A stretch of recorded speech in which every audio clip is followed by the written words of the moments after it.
Eles eram temidos. Eles eram implacáveis. Eles eram os melhores soldados que o mundo antigo já viu. Mas como Esparta criou guerreiros lendários como Leônidas e seus 300? A resposta está no Agogê, um dos sistemas de treinamento mais brutais e eficientes da história. Esta é a jornada de um jovem espartano desde o nascimento até se tornar um dos iguais. Prepare-se, a vida em Esparta não era para os fracos. Em Atenas, em Tebas, em Corinto, o nascimento de uma criança era recebido com festa, presentes e cantos aos deuses. Mas aqui, nas terras austeras da Lacônia, não havia lugar para celebrações ingênuas. Um recém-nascido espartano não era um presente dos deuses, era uma possível arma para o Estado. Enquanto outras crianças gregas eram embaladas em canções, os bebês espartanos enfrentavam seu primeiro julgamento. Diante da gelosia, o conselho de anciãos, a criança era examinada como se fosse um futuro escudo ou espada. Braços fortes? Bom tônus muscular? Gritos vigorosos? Se sim, talvez merecesse viver. Mas se houvesse qualquer sinal de fraqueza, um pé torto, um choro fraco, uma respiração irregular, o veredito era simples: o abismo do Taigetos. Nenhum lamento, nenhum funeral. Apenas o vento gelado levando embora o que Esparta não considerava digno. Assim começava a vida, ou terminava, em Esparta. Não havia espaço para o amor cego de mãe ou pai. A cidade precisava de soldados, não de filhos. E desde o primeiro respiro, os espartanos aprendiam a lição mais dura: ou você servia a Esparta, ou não servia para nada.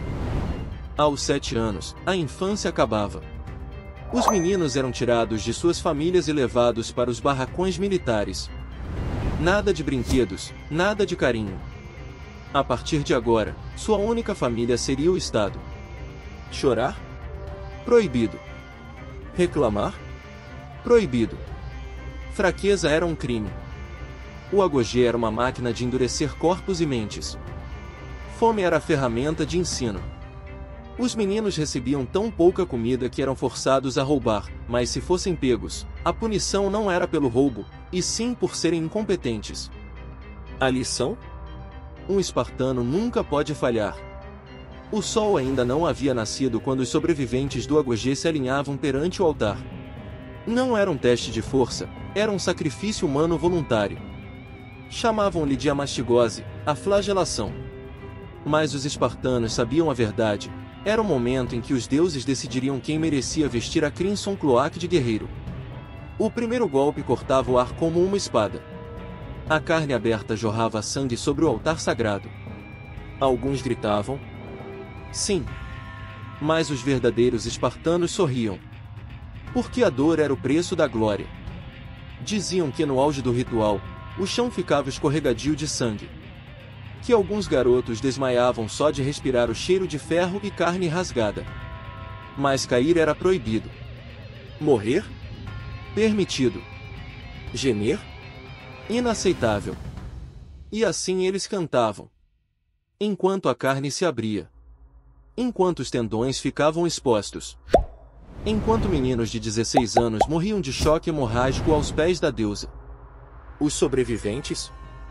Esses ganhavam mais que um título, ganhavam o direito de matar na cripteia.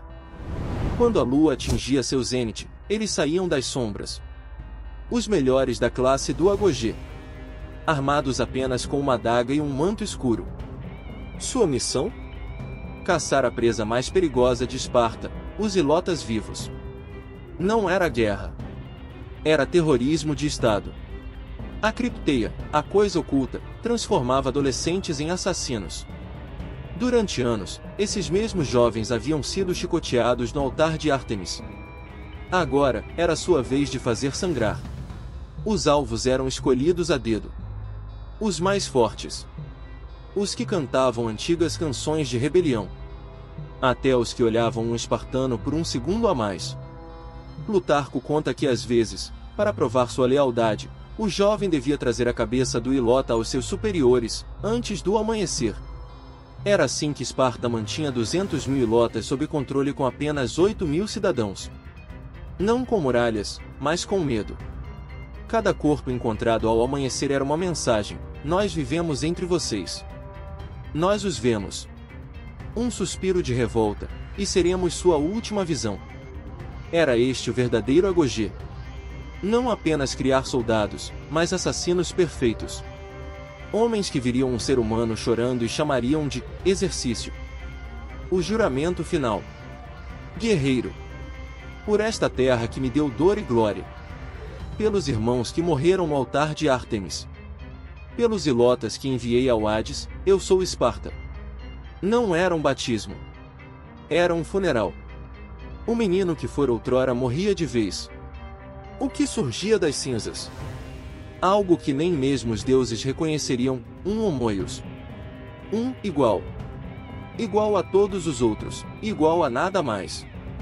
O produto final da máquina espartana não tinha sonhos. Não tinha família. Não tinha alma. Apenas 3 certezas. Seu corpo pertencia ao Estado. Sua morte pertencia a Esparta. Seu nome não importaria jamais. E assim a engrenagem perfeita se completava. Um soldado nascia. Um humano morria. E Esparta?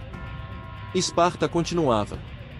Após décadas de dor, privação e sangue, o jovem se tornava um guerreiro perfeito. Leal apenas a Esparta. Sem medo. Sem piedade. A máquina havia cumprido seu propósito. O Agogê moldou os soldados mais temidos da história, mas a que preço? O que você acha? Foi genialidade militar ou crueldade insana? Comenta aí embaixo. E se você chegou até aqui, já provou que tem mais coragem que um espartano de 7 anos, então bora honrar esse esforço. Deixa seu like, compartilha com quem merece passar pelo treino espartano e, se ainda não for um hoplita do canal, inscreva-se para não perder os próximos vídeos da história.